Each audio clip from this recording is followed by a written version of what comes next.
Preseason #1 Clemson remains atop the rankings. Remember, last Saturday night, the Tigers dispatched another hopeful would-be ACC contender in the form of Miami. So here they are, unbeaten, outscoring their opposition 169-53. So what is separating Clemson from the rest of those national title contenders? Two things. The first thing, guess what, guys? I'm going to talk about the quarterback position.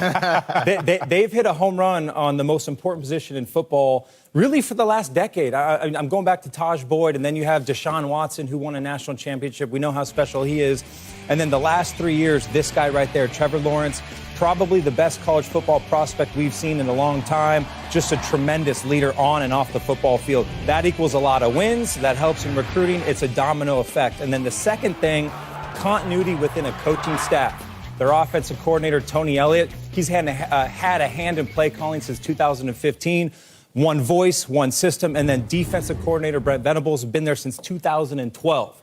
Again, these guys, the voice, the culture, the system, they develop players, they recruit players, and that's why they're having success, Coach. I agree. Two things, great players, but that Brent Venables, the best defense coordinator I've gone against, and what makes him so good and so hard to prepare for, three distinctly different styles of defense. 4-3 defense, then you have to get ready for odd, and then you have to get ready for bear defense.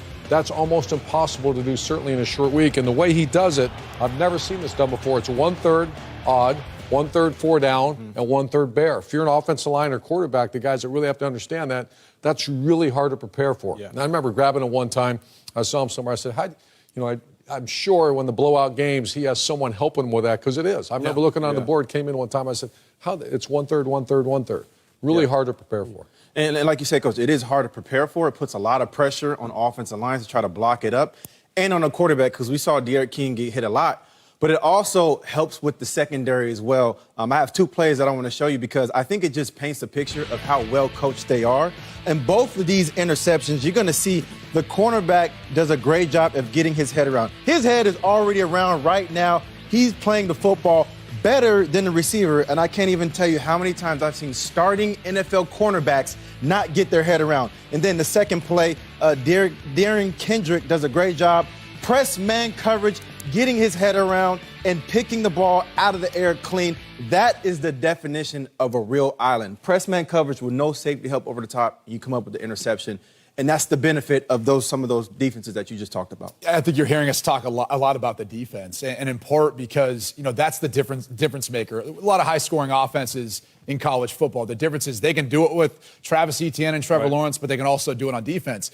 But part of the reason why they do it on defense is because they cheat. Yeah. Clemson cheats, all right? They cheat the box count. They cheat the box count, okay? This is what they do. We always talk about spread offenses. It's a numbers game.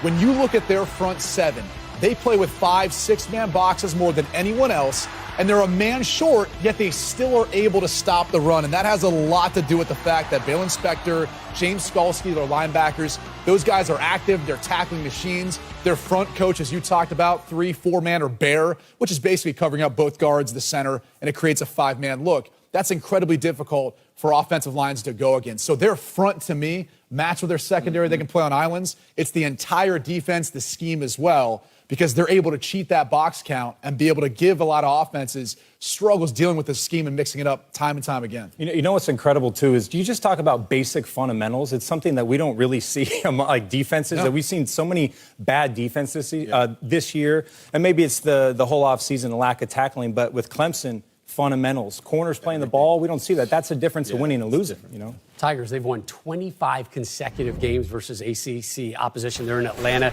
today, getting set to take on Georgia Tech. There's your guy. There he is. There's only like one table right now at Club Heisman, right? And it's reserved for him. Start your Saturday strong at 10 Eastern with the legendary college football lineup on the Big Noon Kickoff show. Big Noon Kickoff on Fox. Hey, thanks for watching. If you enjoy that clip, make sure you click subscribe somewhere down here. From game highlights to exclusive interviews and rankings, we've got everything you need as a college football fan right here, College Football on Fox.